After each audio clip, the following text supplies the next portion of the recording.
আমার আপন বোনকে অন্য একজন লোক বাথরুমের পিছনে নিয়ে যেভাবে কাজ করল, আমি হঠাৎ তাদের দুজনকে একসাথে দেখে ফেলে আমি নিজেও কাজ করলাম। তারপর আমার বোন আমাকে বলল, ভাই আস্তে আস্তে দেও, ব্যথা পাচ্ছি। হ্যালো বন্ধুরা, আমি তোমাদের নূপুর আপু। আজকের গল্পটি সম্পূর্ণ শুনলে আপনাদের মেশিন দিয়ে টপটপ করে পানি চলে আসবে, তাই হাতের কাজ করার আগে হাতের কাছে টিস্যু রাখুন। রাত প্রায় ৩টা বাজে আর আমার ঘুম আসছিল না। মনে হচ্ছিল যেন কিছু একটা ঘটতে চলেছে।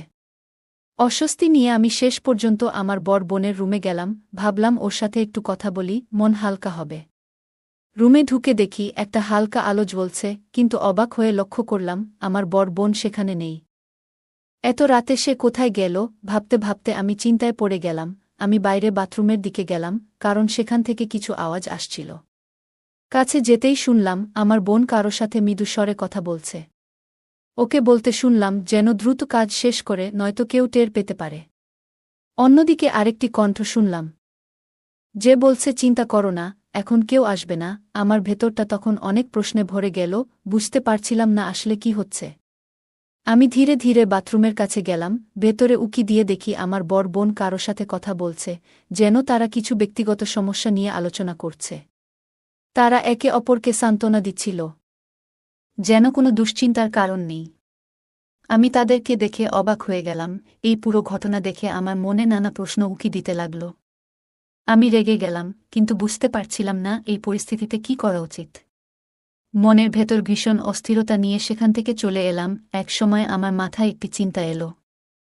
আমি বাথরুমের দরজার সামনে গিয়ে শান্ত স্বরে বললাম, আপু, আমি জানি তুমি ভিতরে আছো এবং কারো সাথে আছো। আমি বুঝতে পারছি তোমরা কি করছো। দয়া করে দরজাটা ধীরে খুলে দাও, যেন বাড়ির অন্য কেউ টের না পায়। ভেতর থেকে আমার বোনের কণ্ঠ ভেসে এলো, ভাই তুমি ভুল করছো। আমি তো শুধু একাই বাথরুমেই এসেছি, অন্য কিছু না। আমি শান্তভাবে বললাম, আপু, আমি যা দেখেছি তা জানি, আর আমি মিথ্যা বলছি না। দরজাটা খুলতে বলছি, না হলে মা বাবাকে ডাকব। ভেতর থেকে আপু হঠাৎ করে কণ্ঠ নরম করে বলল, ভাই দয়া করে কাউকে ডেকো না। আমি দরজা খুলছি। কিছুক্ষণ পরে আপু ধীরে ধীরে দরজা খুলল। সেই মুহূর্তে আমি বুঝতে পারলাম ওখানে আরও কেউ ছিল। এলাকার একটি ছেলে তার সাথে ছিল। আমি কড়া স্বরে বললাম, তুমি চলে যাও, আর ফিরে এসো না। ওই ছেলেটি তখন চলে গেল, কিন্তু আমার বোন সেখানে থেকে গেল। রাগে আমার মনে অস্থিরতা কাজ করছিল, যেন এই ঘটনা বহুদিন ধরে ঘটছে। আমি বোনকে জিজ্ঞেস করলাম, এমনটা কতদিন ধরে চলছে? বোন তখন ভীষণ বিব্রত ছিল এবং বলল, ভাই, আমি জানি এটা ভুল হয়েছে। আমি আর কখনো এমন কিছু করব না, আমাকে ক্ষমা করে দাও। আমি কিছুক্ষণ চুপ থেকে বললাম, তুমি বড় ভুল করেছ, কিন্তু এই ভুলের পুনরাবৃত্তি হতে দেওয়া যাবে না। আমি থাকতে কেন তুমি অন্যের সাথে এমন করছ? তোমাকে তো আমি আগেই জানিয়েছিলাম, তখন তো পাত্তা দেওনি। বোন বলল, তুমি আমার ভাই, এসব বলছো কেন? এবার চলে যাও এবং তোমার জীবন ঠিক পথে নিয়ে আসার চেষ্টা করো। একটি মুহূর্তে আমার মনে হলো পরিস্থিতি অনেক জটিল হয়ে গেছে। আমি বললাম, দয়া করে এই অবস্থা থেকে বেরিয়ে আসো। আমাকে এমন কঠিন পরিস্থিতিতে ফেলো না। আমি বুঝতে পারছিলাম আমার কথায় কিছুটা প্রভাব পড়েছে। তারপর আমি বললাম, তোমাকে তার সঙ্গে কথা বলা বন্ধ করতে হবে। আমি শুধু একা তোমার সঙ্গে কথা বলতে চাই। আপু, তোমার জন্যে আমি সব করতে রাজি আছি। এরপর আমি বললাম, তোমার যা ইচ্ছে তা করো, কিন্তু সঠিক সিদ্ধান্ত নাও, না হলে আমি মা বাবাকে সবকিছু জানাবো। আমার বড় বোন তখন শান্তভাবে বলল, নাহিদ, আমি তোমার বড় বোন, ভুল বুঝছ। আমি বললাম, তুমি আমাকে ছোট মনে করতে পারো, কিন্তু আমি সব বুঝি। আমাকে নিয়ে ভুল সিদ্ধান্ত নিও না। এই মুহূর্তে আমি খুব বিরক্ত, তবু আমি এখানে তোমার সাহায্যের জন্য এসেছি। আমি ওর হাত ধরে বললাম, তোমার পরিস্থিতি খুবই কঠিন, কিন্তু আমি তোমার পাশে আছি। তুমি শুধু আমাকে সময় দেও। আমার কথায় রাজি থাকলে আমাকে এখনই জানাও। আমার বড় বোন কিছুক্ষণ চুপ থাকল। তারপর বলল, এখন বলবো না, কাল বলবো। আমি জোর দিলাম, না, এখনই আমাকে বলো। কাল হতে অনেক দেরি হয়ে যাবে। সে বলল, দয়া করে আমাকে একটু সময় দাও, আমি সবকিছু ঠিকঠাক করব। এই কথাগুলো শুনে আমি চিন্তিত হয়ে বিছানায় ফিরে গেলাম। সারা রাত ঘুমাতে পারলাম না। আমার বোনের কথাগুলো বারবার মনে হচ্ছিল। সে কিভাবে এমন কাজ করতে পারে? এতদিন আমি শুধু সন্দেহ করছিলাম। আজ তা সত্য হল। সকালে যখন ঘুম ভাঙল, দেখি আম্মা নাস্তা তৈরি করে রেখেছেন। আমার কাছে নাস্তা করতে বসে ভাবতে লাগলাম কিভাবে এই পরিস্থিতির সমাধান করা যায়। নাস্তার পর বর বোনের রুমে গিয়ে দেখি ও তার ছোট ছেলেকে নাস্তা দিচ্ছে। আমাকে দেখে আপু একটি হাসি দিল। মনে হলো সে আমার কথায় রাজি ছিল। এটা দেখে মনে হলো জীবনের কিছু ব্যাপার সবসময় জটিল থাকে, কিন্তু আমরা একে অপরকে সাহায্য করে তা কাটিয়ে উঠতে পারি। একদিন দোকানে বসে কাজ করছিলাম। আমার ছোট ভাই দোকান খুলে বসেছিল। হঠাৎ তাকে বললাম, তুমি জানো আমাদের গ্রামে একটা মেয়ে আছে, তার নাম প্রিয়া।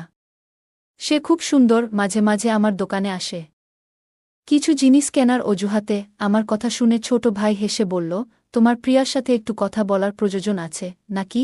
আমি হেসে বললাম, আজ বাসায় ফিরে একটু ভাবতে হবে। বাড়িতে পৌঁছে দেখি ফোনে মেসেজ এসেছে প্রিয়ার থেকে। সে বলল, নাহিদ, তোমাকে অনেক মিস করছি।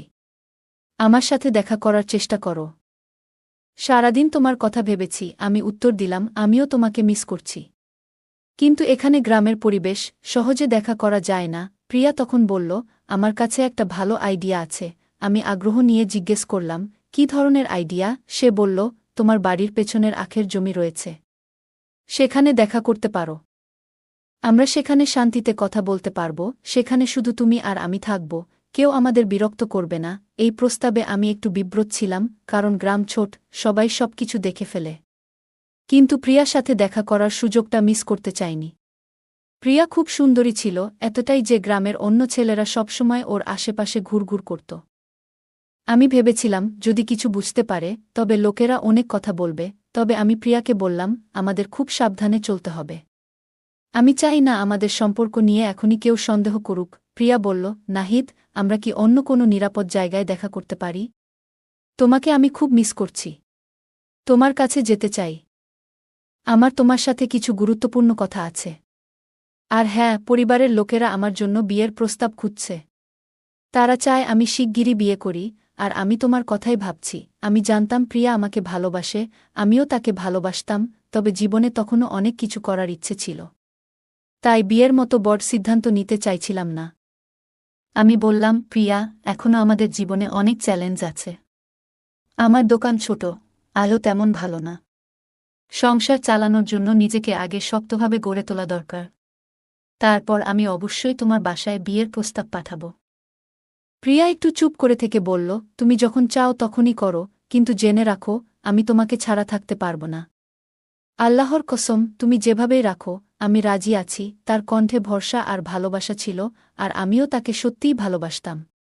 কিন্তু ভেতরে ভেতরে ভাবছিলাম, জীবনে কতজনই তো বিয়ে করে তারপর দূরে কোথাও কাজ করতে চলে যায়, আর তাদের স্ত্রীগুলো একা থেকে যায়, অন্য কারো সাথে গোপনে সম্পর্কে লিপ্ত হয়। তাই আমি প্রিয়াকে বুঝিয়ে বললাম, এখনই তাড়াহুড়ো করো না। আমি চাই আমাদের ভবিষ্যৎটা ভালো হোক। একটু সময় দাও, আমি যখন নিজের পায়ে দাঁড়াব তখন তোমাকে বিয়ে করব, ইনশাল্লাহ। আর তোমাকে আমি আমার সাথে রাখব সব সময়। প্রিয়া আমার দিকে তাকিয়ে বলল, ঠিক আছে নাহিদ, আমি অপেক্ষা করব। তুমি রাতের বেলা আসবে, আমি তোমার অপেক্ষায় থাকব। আর একটা কথা, তোমার ছোট কোনো ছবি থাকলে দিও, আমি তা বুকের কাছে রাখব যেন তোমার কথা মনে হয় সবসময়।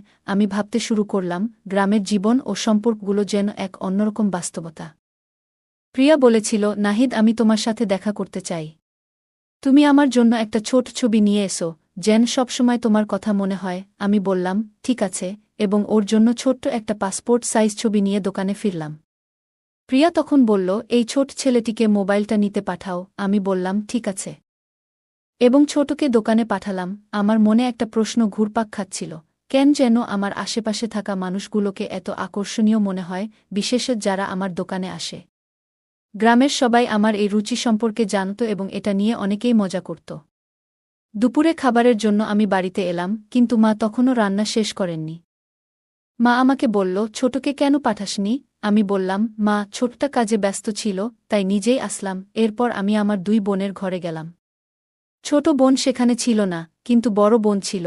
আপু হঠাৎ আমাকে বলল, ভাই, আমি একজনকে পছন্দ করি। আমি বললাম, হ্যাঁ, আমি জানি সেই ছেলেটা তো। কিন্তু সে বলল, না, সে নয়, সে অন্য কেউ, আমাদের সম্প্রদায়ের না। আমি বেশ অবাক হলাম।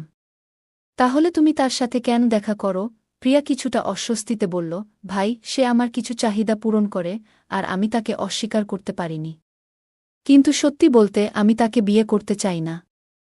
আমি কিছুটা বিরক্ত হয়ে বললাম, তাহলে কেন এমন কিছুতে নিজেকে জড়াও যেটা তুমি চাইছ না? প্রিয়া উত্তরে বলল, ভাই, আমি আসলে অন্য একজনকে পছন্দ করি আর আমি তাকে বিয়ে করতে চাই। কিন্তু সমস্যাটা হলো সে আমাদের সম্প্রদায়ের নয়। মা বাবা এটা মেনে নেবেন না। আমার মনের মধ্যে চিন্তার ঝড় চলতে লাগল। আপু যে এইভাবে একটা সম্পর্ক নিয়ে এত সিরিয়াস হয়ে উঠেছে, এটা ভাবতেই পারিনি। সে আমাকে বলল, ভাই, মা বাবার সাথে কথা বলো, আমি তাকে বিয়ে করতে চাই। আমি বললাম, প্রিয়া, এই ধরনের বড় সিদ্ধান্তে খুব সাবধানে নিতে হবে। তুমি ভেবে দেখেছ তো ভবিষ্যতে এটা কি রকম প্রভাব ফেলতে পারে? আমার মনে প্রশ্ন উঠল, এখন আমরা কিভাবে ভাবছি যে আমাদের পরিবার থেকে কাউকে অন্য কারো হাতে তুলে দেব? এটা কখনোই সহজ সিদ্ধান্ত না। আমি বললাম, ঠিক আছে, আমি মা বাবার সাথে কথা বলবো, কিন্তু আমার কথাটা শুনতে হবে। কিন্তু সে বলল, না ভাই, আগে কথা বলো, তারপর অন্য কিছু চিন্তা করো। আমি বললাম, দিদি, দয়া করে এ বিষয়ে এখনই এত তাড়াহুড়ো করো না। সময় লাগবে, তুমি আমাকে আজকে সময় দেও। সে পাল্টা বলল, না ভাই, আজ রাতেই আমি কথা দিয়েছি, তাই আমার প্রেমিকের সাথে দেখা করতেই হবে। আমি কিছুটা হতবাক হয়ে বললাম, প্রিয়া, তুমি এমনভাবে কথা বলছো কেন? আমি তোমার ছোট ভাই। সে হাসি মুখে বলল, হ্যাঁ, তুমি আমার ছোট ভাই, আর আজ তুমি আমাকে পরিচালনা করছো। দয়া করে আজ আমাকে একটু সময় দাও, পরে আমরা মিলে সব ঠিক করব। সে মেনে নিল এবং বলল, ঠিক আছে, তবে একটা শর্ত আছে। আমি তাকে প্রতিশ্রুতি দিলাম যে আমরা মা বাবার সাথে কথা বলবো, তবে যাতে সবাই মেনে নিতে পারে। সে আশ্বস্ত হয়ে বলল, ঠিক আছে ভাই, আশা করি সবকিছু ঠিকঠাক হবে।